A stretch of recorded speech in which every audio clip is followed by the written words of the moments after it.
I was in my last year of graduate school and living in a house with a few roommates. The house was on a busy road with a sidewalk right in front of it. The living room window was only a few feet from the sidewalk, so we would see people walking by all the time. There were curtains, and we often kept them closed for some privacy. I didn't really know any of my roommates because I moved to that city for school and didn't know many people around there. They were always away studying, and I spent most of my time alone too. I had recently gotten out of a 4-year relationship and was trying to figure out what to do next. The whole thing left me feeling pretty isolated, so I started using dating apps to fill the time and maybe meet someone new. In October, I signed up for most of the major ones, but didn't put a whole lot of effort in for a while. I was busy with studying, so it was kind of on the back burner for a little while. However, later on in the year, I had a bit more time, so I was putting more effort into dating. One day on Bumble, I matched with a girl named Lainey. She was a few years younger than me. She was around 21, and I was 25 at the time. She seemed attractive in her pictures, and we hit it off quickly. Most of her photos had a really professional look to them. That often made me skeptical, but she did send me a selfie while we were talking.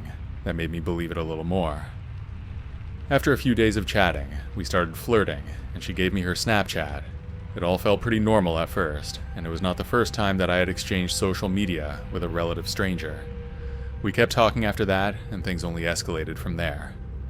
I was going to ask her to meet in real life, but before doing that, I decided to get a second opinion. I showed her profile to my friend Devin, who was my only real friend in the city. He seemed skeptical right away, probably because of the model-type pictures she used on her profile. He told me that something about it felt off, and that I should be careful because she might be a catfish. He saw the selfie that she sent me, and said that it didn't look like the same person. It took a while for me to accept it, and to be honest, I was still in denial for a while. However, Devin made me feel skeptical about it. I still wanted to believe she was real, but when Lainey kept making excuses to avoid meeting in person, I started to feel that I was being tricked. I disabled my location on Snapchat, just to be safe, but it then occurred to me that it might have been too late. She could have already seen where I lived from previous snaps. I started to feel uneasy about the whole thing, but didn't cut things off yet. I was curious to see what would happen next, and at that point, I wasn't sure if I was just being paranoid. After a few more days of chatting, Lainey's messages started changing. They became more sexual, but not in a natural way. It felt forced and strange, like she was joking around or trying to embarrass me. The things she said were really over the top, and it got uncomfortable fast. At one point, she even asked me for intimate pictures, but thankfully, I was smart enough to refuse. I still couldn't tell if this was a real person being weird, or someone just messing with me. I asked her again if she wanted to meet in person, but she dodged the question. After a while, we finally did a video call, but the lighting on her end was so bad that I could barely see anything. Not long after that, her messages started to get creepy. She mentioned that she was near my house one night, which caught me off guard. She never said she knew where I lived, but I couldn't shake the feeling that she'd been tracking my location earlier. That's when I decided I'd had enough. I blocked her on everything and called Devin. I told him what had been going on, and he offered to come over just in case. At that point, I wasn't sure if I was just overreacting, or if something was really wrong. It felt like the situation had escalated quickly, and I wasn't comfortable being alone. My roommates were all out that night, so I was feeling vulnerable in that house, all alone.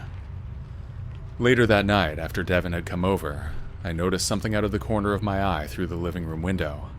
There was a man standing out there, and he was staring in. He was in his 40s, clean cut but with this greasy comb-over and glasses. It wasn't Lainey, that was for sure. He just stood there watching us for a few minutes without moving. Devin saw him too, and he said that we should call the cops. I agreed, but before we did, the guy started pounding on the window. I wasn't expecting that. He hit it hard enough that I thought the glass might break. He didn't say anything, he just kept pounding and staring in, like he was waiting for us to come outside. Devin and I backed away from the window and went to the other room, but we could still hear the banging. Devin was still on the phone with the cops, and they said that it would be less than 5 minutes for someone to get there. That seemed like forever, because I was expecting that window to give out at any second. Just then, my worst fears came true. We were huddled together in the kitchen when we heard that window break. It was a loud crash, and after that, I could hear a man laughing. Then it sounded like he was coming in. We both went out the back door to get away from him, and when we made it out to the street, I saw the cops pull up. They went in and arrested the man who was still in the living room. I told them all about the creepy person that I met online, and the account was eventually traced back to the man who broke in. A few weeks later, I got more creepy messages from random accounts, but I ignored them. I reported all of that to the police as well. A few months later, after I finished school, I moved to a new place, and I never saw that guy again. It still creeps me out to think about what could have happened if Devin hadn't been there that night.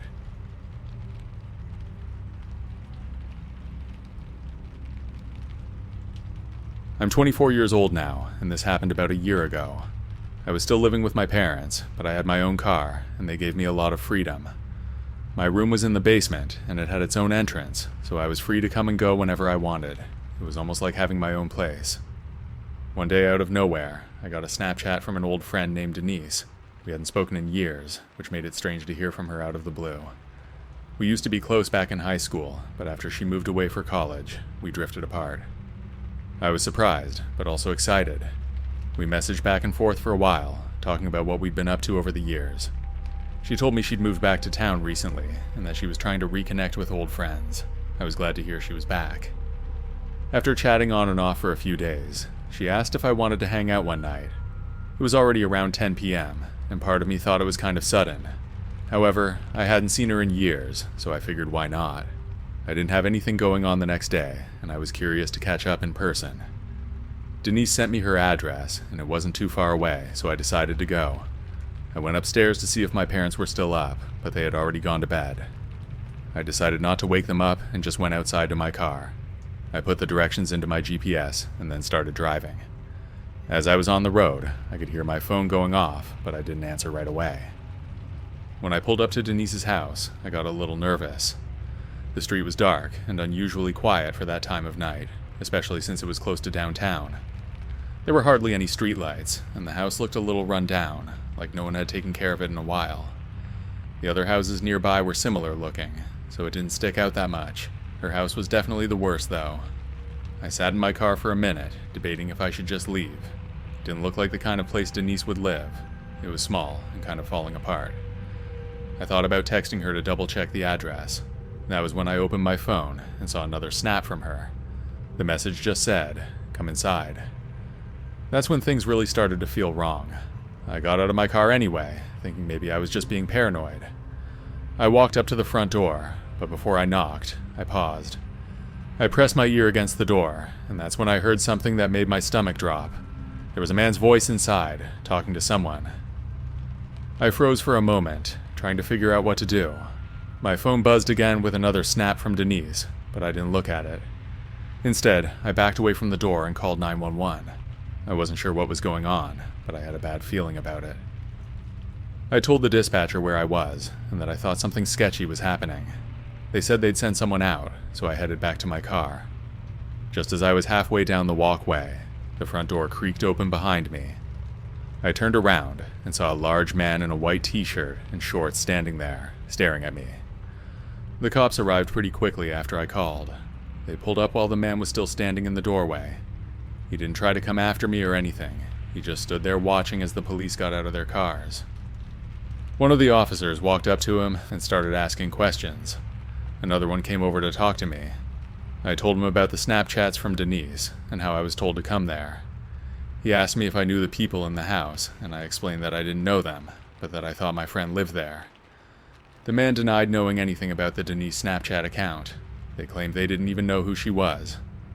The police couldn't check their phones without a warrant, and there wasn't enough evidence to get one. That was pretty much the end of it with the police. They told me to go home, and then they left too. I made it home safely, but I was still creeped out. I tried messaging Denise on Snapchat afterwards, but she never replied again. The next day, I reached out to another friend of mine who was closer with Denise. I got her new email address and sent the full story out to her. When she replied, everything was confirmed. She had never reached out to me on Snapchat, so the person I was talking to was definitely an imposter.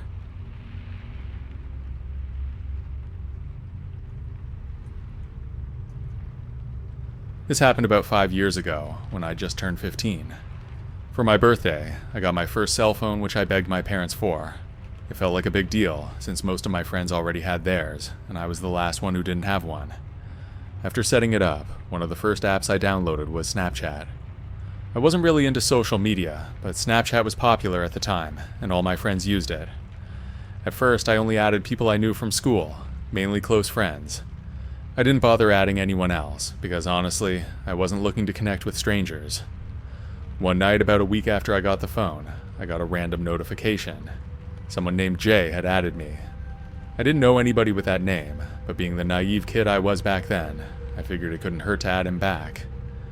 The profile picture looked like a normal guy around my age, and I thought maybe he was someone from school who I hadn't noticed. After all, it was common to have mutual friends with people you didn't know directly. For the first few days, we didn't talk at all. He was just another name on my list, so I forgot about it. Then Jay started sending me Snapchats here and there. Nothing too weird, just normal what's up kind of stuff. I'd respond but didn't really put much effort into the conversation. I kind of wanted to ask who he was, but I didn't want to embarrass myself in case I actually knew him. It wasn't until a week later that I noticed something strange. His location on the Snap map would pop up in places that were oddly close to where I'd been. I'd see his little Bitmoji near places like my school or the mall I'd gone to with my family. None of that was so weird if he was in fact a student at my school, so I wasn't freaking out or anything. It was just something I noticed, and it would become relevant later. One Saturday afternoon, I was hanging out at my friend Dylan's house with a couple of our other friends.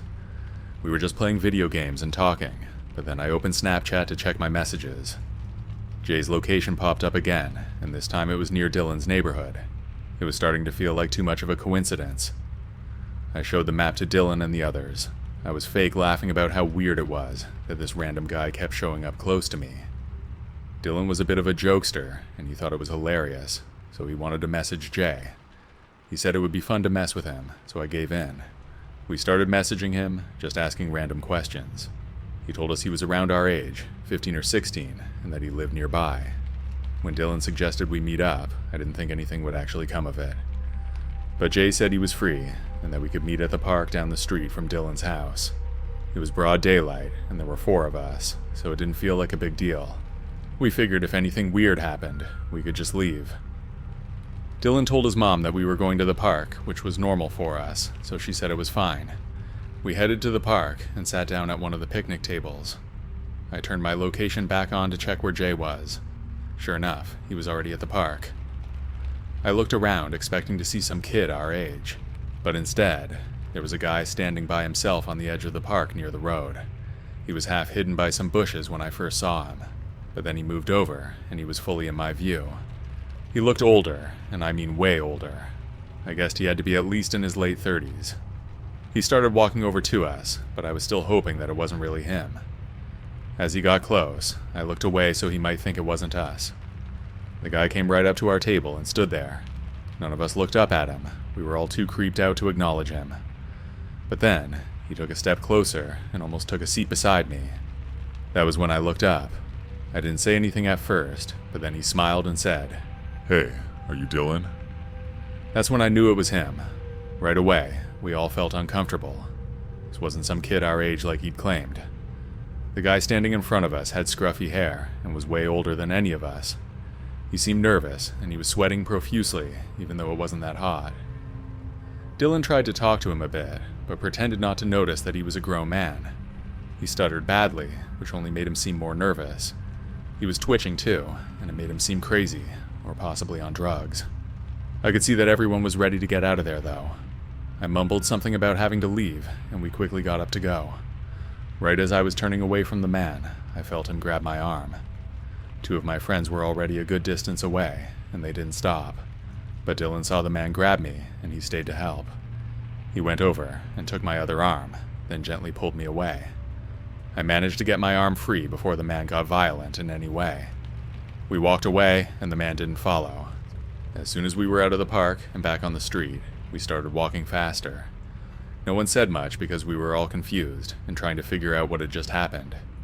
When we got back to Dylan's house, I opened Snapchat and blocked Jay immediately. Later that night, I was back home, sitting in my room. Our house was a single story, so my room was on the ground floor and the window faced the backyard. Suddenly, I heard a tap on my window. I looked out, but it was too dark to see anything.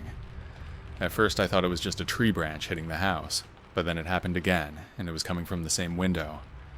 This time, I looked over and saw someone standing outside. It was Jay. I recognized him right away. I jumped up, ran out of my room, and got my dad. By the time he went outside to check, Jay was already gone. My dad called the cops, but when they showed up, there wasn't much they could do. Jay never showed up again, and I never heard from him after that night. However, it definitely made me think twice about adding strangers online.